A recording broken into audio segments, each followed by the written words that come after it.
Do you guys remember the aftermath of the 2021 F1 season? People always talk about the race and how it was a robbery and how it was inevitable, blah, blah, blah, but we always forget the aftermath. After Abu Dhabi, Lewis Hamilton went missing. He was off socials for months and had very little public appearances, which led to rumors of him retiring and maybe Van Dorn or Ocon taking his place for 2022. Thankfully, that didn't happen since he came back. He posted again and was ready for 2022, which got me excited as a closeted Lewis Hamilton connoisseur. I was so ready for this legendary villain arc, but of course, we know what would follow suit in the 2022 season. Now, truthfully, his season wasn't that bad for a driver since he nabbed up a load of podiums and was constantly in the top 5 for the majority of the season, but when you remember that this driver is the Lewis Hamilton, plus the star of the 2022 season, then this is not only horrible, but pretty damn embarrassing. Dude was off socials for 3 months and paid no mind to 2021, only to come back and finish 13th, get lapped by Max, and stay behind Gasly who's driving a shopping cart. Something was clearly off. You don't just win 7 world championships and 100 plus races and fall off a cliff after a 3-month break, right? Well, not exactly, since there are a lot of confounding variables that led to his downturn in performance. Firstly, the most obvious one, the regulations. Maybe Lewis just didn't like the new regs and never got them understood, but I doubt that since he has shown glimpses of his ability in these current cars. Well, maybe it's the stress. I would imagine that if I was set to win my 8th title and make history, only for it to be taken away by things I could not control and a mistake on my team's part, then I would be pretty damn heartbroken and full of anxiety. But again, this is Lewis Hamilton, the guy who won many titles after serious defeats like in 2017. Okay then, perhaps it's the car, since not only is Red Bull ahead, but Ferrari too. They got the regs better than Mercedes, so maybe it's just a car issue. But when you see what Russell was doing, plus how Lewis knows how to triumph in slower cars, then I doubt this too. These 3 issues definitely had a role to play, but for it to be the sole reason, no. I think something else more devastating and more hidden is happening, but as always, keep in mind, this is nothing but speculation, just what I personally think is going on, so I very well could be wrong. So before we go any further, join the Discord for good fun, and subscribe if you are new if you can't wait to see Lewis in red. So enough yapping, and here is what I think is going on with Lewis Hamilton. Let us rewind the clocks again. I want to do this just to show the type of driver Lewis is or was, and to show how Mercedes essentially went from nothing to the unstoppable silver arrows. But to show this, let us go to 1998. 1998 would be the first year Lewis would technically join Mercedes, since he was signed on to the McLaren Junior program, who were powered by Mercedes. After dominating his way up the ladder in 2007, he would make his F1 debut with McLaren, which was absolutely crazy. That's like if Kimi Antonelli were to make his debut with Red Bull in 2022. Being a rookie and joining a team that can win the title the same year was always going to build pressure, but not for Lewis. On debut, he gets P3 and wins his first race in Canada and is a legit title contender, even looking likely to win it if it wasn't for a quite frankly embarrassing mistake by Lewis. No matter then, he would stay at McLaren for next year, and he did what he did last year, except he probably made more mistakes than last year, like in Canada, funnily enough. But luckily, everyone was kind of ass that year. So with Lewis doing the least amount of mistakes, he would win the title in his 2nd year and would unfortunately lay dormant for a while after that. Here's the rundown. McLaren sucked in 2009, McLaren came back in 2010 and almost won the title with Lewis, sucked in 2011, especially Lewis himself, were probably fastest in 2012, but lots of operational mistakes cost Lewis, and that would spark a decision in him. He has had enough of McLaren's mistakes, so in 2012 he announced he was leaving after 15 years to go and join the Mercedes Formula 1 team in 2013. Everyone called Lewis dumb for this, and if they looked at the 2013 season, maybe they had a point, since by no means were they bad. They weren't exactly a Red Bull, but they would shut up in 2014. 2014 brought new regs, and holy shit, Lewis won titles in 2014 and 2015, but 2016 would be different. Nico Rosberg was Lewis's childhood best friend, but when they became teammates, that friendship turned more into an enemy-esque relationship, since they would always think diss each other, and it got to the point where they couldn't even be near each other. And after Nico was essentially bullied in 2015 by Lewis, Nico had enough and locked the hell in by winning the next 7 races in a row and taking an early lead in 2016 until they crashed in Spain. Yep, they hate each other now. Both were driven by hatred, but Nico used it to convert results, while Lewis was kind of vulnerable this season. He made mistakes, especially in the late middle part of the season, and when he arrived in Malaysia, his engine gave out, which massively influenced the gap between him and Rosberg.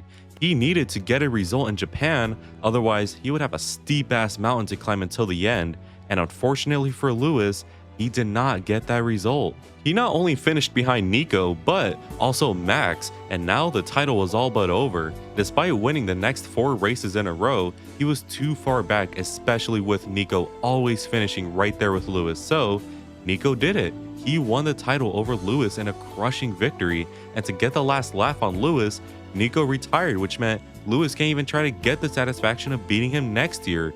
Lewis was obviously crushed by this and kind of showed that he's a pretty emotional person, since after that year, I don't know if I'm seeing things, but he has seemed a lot less silly and goofy and is more often than not super self-critical now and more reserved. This sort of thinking was beneficial for a time though, since starting in 2017, he won 4 titles in a row, and in 2020 became a 7-time world champion equal with Michael Schumacher.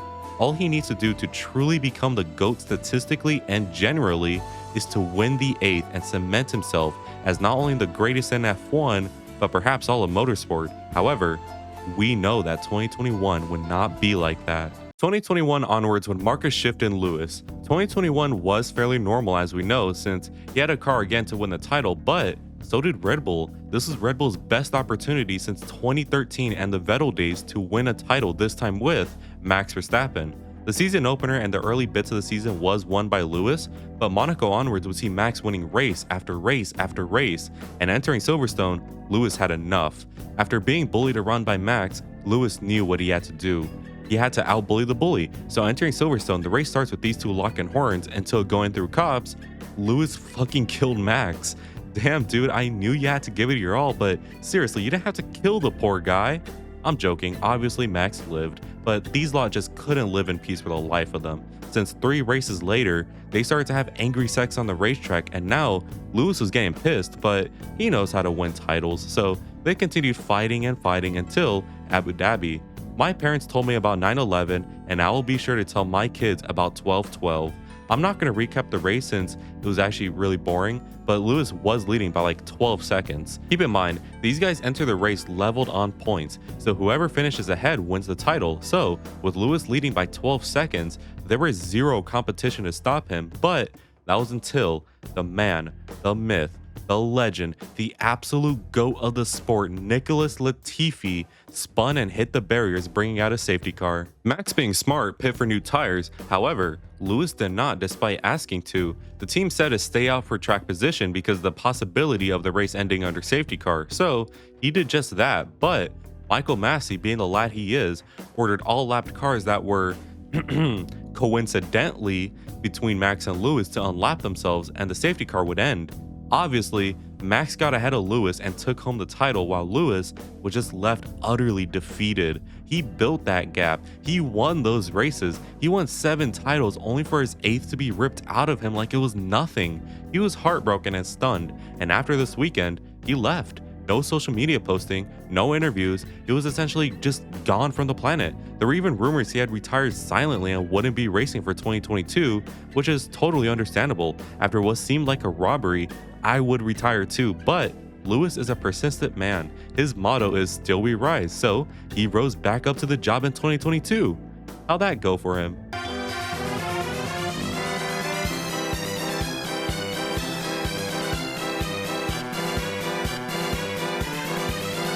2022 was not only horrible for Lewis's standards, but really damn embarrassing. The start of the season would see him on the podium, which got all the Team LH cultists hyped, but it would be really nice to see their suffering soon, since Lewis went on a run of 47 points in 7 rounds, which sounds good in theory, but when your new teammate George Russell goes on a run of 87 points and always finishes in the top 5 in those 7 races, then you are not only being slapped up, but you are a 7-time world champion and potentially the GOAT of F1 being slapped around. What also doesn't help is the car being bouncy and hurting your back every single race. Thankfully for Lewis though, Merc would cry and complain like usual about how bad the regs are or whatever, and this would lead to a new technical directive where all the car's ride height had to be adjusted so they're not hitting the ground anymore. So Lewis went back on the podium for a while, but the car started to slip up on him again. This would lead Lewis to request some changes to the car so it could be better for him, and usually Mercedes are like, okay Lewis, we will do it since you're our guy. But out of seemingly nowhere, they stopped listening to him. George was their priority now. Lewis was stuck driving a car he hated while George was able to tame it. This could be due to George for the past 3 years driving shit cars and adapting to them, while Lewis never had to adapt as much. And this ain't 2017, it's 2022 now. George Russell has been raised and groomed to be Mercedes' next Lewis Hamilton, and Lewis, seeing this, started to question his future. He would stay for 2023, but his contract ran out. What didn't help with this situation was that their 2023 car wouldn't be too much better, and while Lewis got the better of George for that year, that was mainly due to George making mistakes half the time. So with Lewis being ahead of George, plus Lewis being reassured by Toto that he has a place in the team, he got a new contract with the exception of one thing. Lewis wanted to have an ambassador role, and obviously this is a no-brainer, right? Lewis has been with Mercedes for 25 years at this point and has won 7 titles with Mercedes' engines. He deserves that role, no? Well, no, according to Toto, which angered Lewis, but where else was Lewis supposed to go? Teams have their drivers signed, so he was forced to stay with Mercedes. 2023 would see Lewis continuing to be ignored by the team regarding the car's development for the same reason said before, and this started to make Lewis feel alienated at the team. Was this really the same empire he built over the course of 10 years? Was this the same team he won 6 titles with?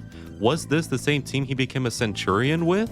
The answer is no. Team philosophies are shifting to George and Kimi Antonelli, who is another Mercedes Jr. being groomed for F1 by Toto, and Lewis quickly saw his fate with an announcement. Kimi Antonelli is to skip F3 and go straight for F2 in 2024, and if he has one good year, then he could be an F1 by 2025. Lewis realized he was cooked, but there was nowhere to go, so it was inevitable. The empire he built is going to inevitably send him off to retirement. Drained of motivation and spirit, his performances, especially in qualifying, nosedived even further, and by the time the season ended, man, someone give him a cigarette, and someone did. Ferrari knocked on his door and said, "¿Quieres?" I would like to think this took Lewis some long thinking, but what was likely was that he signed fairly easily since he was going to get what he had at Merc, except a team that is transparent with him plus his ambassador role. So boom, Lewis Hamilton is a Ferrari driver in 2025. RIP Carlos Sainz. Mercedes were caught absolutely off guard, and only after the contract was signed did they go in the interviews and say they wanted him to continue and how sad they were. I'm not buying it. They were snubbing him like crazy in 2022 and 23, so this was kind of inevitable for them. So I think it's fair to say that 2024 is about to be really awkward. The 2024 season would start with Lewis and Merc being sad. Everyone is sad because they don't want Lewis to leave, but I would imagine Lewis just can't wait to get out of that team. Anyways, in Bahrain, something strange happens. He is fastest in FP1 and Q1 and Q2, so we start with Lewis on pole, right? Let's go, man. This is Lewis's true villain arc. What's that? He's 8th. Yeah, this would be a trend happening. Here's an average Mercedes race weekend in 2024. Lewis fastest in practice and Q1 and Q2, insert P. Hamilton for the quali, and he only goes back up to 5th for the race. This is extremely frustrating, more so for Lewis since this year, more than the rest, he is absolutely begging the team to fix the car, but George is their priority now, which was set in stone when Lewis signed for Ferrari.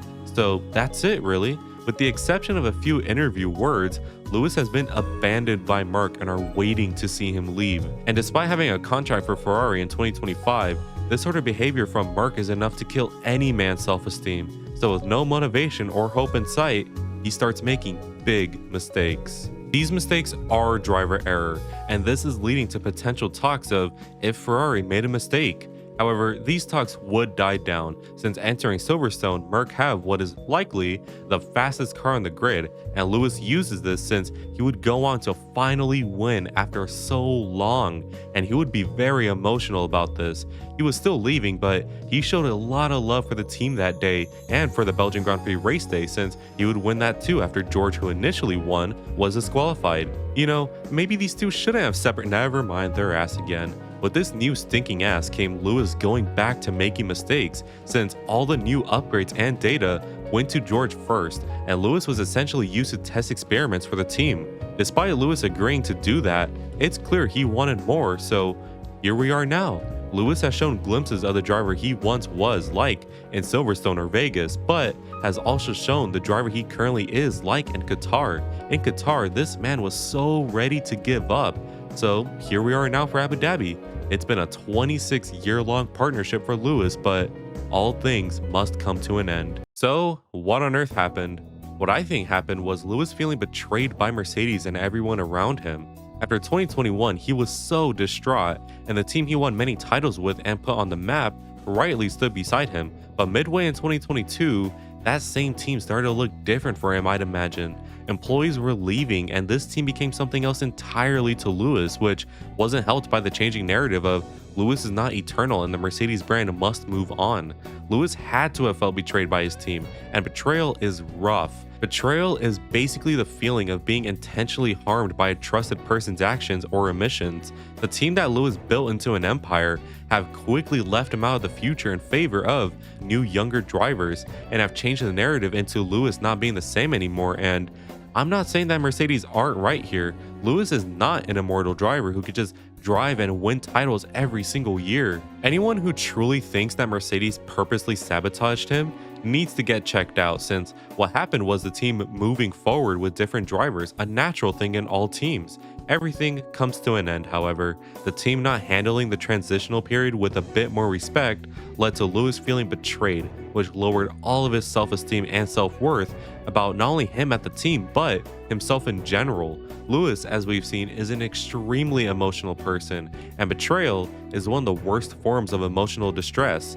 Mercedes, instead of casting Lewis aside after a devastating defeat, should have instead supported him and George equally all the way through, no matter the performance differences, because he is Lewis Hamilton. If he truly never would have gotten better, at least Lewis could have come to that decision himself and leave the keys to the empire to George and Kimi, but alas, we know that Lewis was harshly cast aside by Merc as just another driver and not as the guy who won them all those titles. So this begs the question, can Ferrari help him, or are Ferrari doomed by signing Lewis? Betrayal leads to a loss of trust and self-esteem, which can be massively harmful to someone. So a natural solution would be to start anew, start from square one, and for Lewis, a new environment with new faces that are welcoming him could be exactly what he needs. He can not only rebuild trust with the team, but also himself, and by believing in himself again, his self-esteem can go up. He can start being the driver he once was, while also living out another dream of driving in red. So great, he will come back, right?